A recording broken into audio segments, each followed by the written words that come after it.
കിച്ചു ഇന്നലെ എൻ്റെ വീഡിയോയുടെ താഴെ വന്ന് കമൻറ്റ് ഇട്ടിട്ടുണ്ടായിരുന്നു. അതെന്തോ സംഭവം എന്ന് വെച്ചാൽ ഷഫീന ബീബി ബാങ്ക് ഡീറ്റെയിൽസും കാര്യങ്ങളെല്ലാം ഫുള്ള് കൊടുത്തിട്ടുണ്ടായിരുന്നു. അവൻ പോലും അറിയാതാണ് അവരത് കൊടുത്തതെന്നാണ് അവൻ പറയുന്നത്. എൻ്റെ താഴെ വന്നിട്ട് കമൻറ്റ് ആയിരുന്നു, വായിച്ചു തരാം. ഞാൻ അത് കണ്ടില്ലായിരുന്നു. എനിക്ക് അങ്ങനെ കുറേ കോൾസ് വന്നപ്പോഴാണ് അറിഞ്ഞത്. അത് ഞാൻ അപ്പോൾ തന്നെ പറഞ്ഞു മാറ്റിയിട്ടുണ്ടെന്ന്. നാണംകെട്ട പരിപാടിയല്ലേ ഈ അവർ കാണിച്ചത്? നാണംകെട്ട പരിപാടി എന്ന് പറഞ്ഞു. അവർ ആ വീട്ടിൽ പോയി സംസാരിക്കുകയോ അവന് സമാധാനം കൊടുക്കുകയോ എന്ത് വേണമെങ്കിലും ചെയ്തു. പക്ഷെ എന്തിനാണ് അവർ ആ ഒരു പരിപാടി കാണിച്ചത്? പിന്നെ ഫ്ലവേഴ്സും കാര്യങ്ങളൊന്നും അവന് പൈസയും കാര്യങ്ങളൊന്നും കൊടുത്തിട്ടില്ല എന്നൊക്കെ കുറേ കാര്യങ്ങളൊക്കെ സംസാരിക്കുകയും കേൾക്കുകയൊക്കെ ചെയ്തിട്ടുണ്ടായിരുന്നു. സ്വന്തമായിട്ട് യൂട്യൂബ് ചാനലിലും വരുമാനവും കാര്യങ്ങളും എല്ലാം ഉള്ള ഒരു വ്യക്തിയാണ് ഈ പറയുന്ന കിച്ചു. അവന് പഠിക്കാൻ താല്പര്യം ഉണ്ടെങ്കിൽ അവൻ പോകും. അതിന് വലിയ ചിലവോ കാര്യങ്ങളൊന്നും ഇല്ല അതിന്. അവൻ്റെ ഒരു മാസത്തെ യൂട്യൂബ് വരുമാനത്തിൽ നിന്ന് ഒരു 10% മാത്രമേ അത് ചിലവാകത്തുള്ളൂ. ഇത്രയും വയസ്സായാലോ അവന് പോകാനേ ഉള്ളൂ. ഷഫീന ബീബി ഇത്രയും ത്യാഗം ചെയ്യേണ്ട വല്ല ആവശ്യമുണ്ടോ?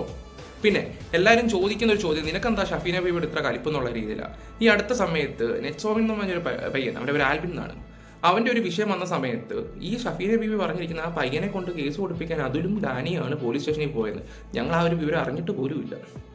ആവശ്യമില്ലാത്തടത്ത് എല്ലാം കയറി തലയിടുകയും ചെയ്യും. പുള്ളി ആള് കളിക്കുന്ന ഒരു സ്വഭാവമുണ്ട്, ഈ ക്രെഡിറ്റിന് വേണ്ടി കാണിക്കുന്ന ഓരോ പരിപാടികളാണ്. ചുമ്മാ ഇരിക്കുന്നവനെ പിടിച്ചിടുന്നതാണ് ഇവർ സ്ഥിരം പരിപാടി. ഓക്കെ, കിച്ചുവിൻ്റെ വീഡിയോ കണ്ടപ്പം ആശ്വസിപ്പിക്കാനെന്നും പറഞ്ഞ് അങ്ങോട്ട് പോയി കണ്ടില്ല. അവൻ പോലും അറിയാതെ ബാങ്ക് ഡീറ്റെയിൽ മൊത്തം എടുത്തിട്ടങ്ങ് ഇട്ട് അവനെ സഹായിക്കുമെന്നും പറഞ്ഞ് അവൻ നാളെ ഫ്രണ്ട്സിൻ്റെ മുമ്പിൽ എങ്ങനെ നോക്കും? നിങ്ങളൊന്ന് ആലോചിച്ച് നോക്കിയേ, എങ്ങനെ നോക്കും?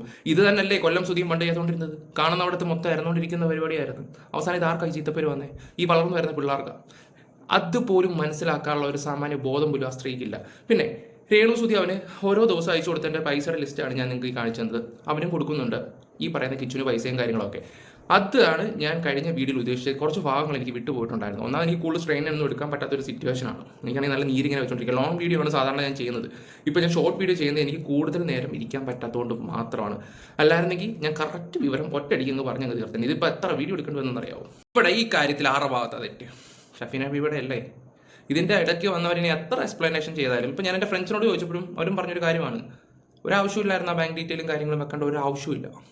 അതിന് എന്ത് ന്യായം വന്നത്? ഇപ്പോൾ അവന് പഠിപ്പിക്കാൻ പൈസ ഇല്ല, ഫ്ലവേഴ്സ് അത് കൊടുത്തില്ല, ഇത് കൊടുത്തില്ല, മറ്റേത് ഒന്നും ഒരു മാറ്ററേ അല്ല.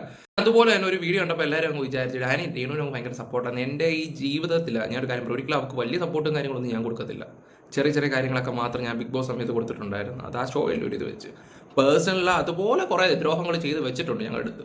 എൻ്റെ അടുത്താണെങ്കിലും മധുവിൻ്റെ അടുത്താണെങ്കിലും പോലും. കാരണം കൂടുതൽ ഇവിടെ പോലീസ് സ്റ്റേഷനിൽ കയറി ഇറങ്ങിയ ഞങ്ങൾ രണ്ടുപേരും. അപ്പോൾ ഞങ്ങൾക്ക് നല്ല രീതിയിൽ അറിയാം.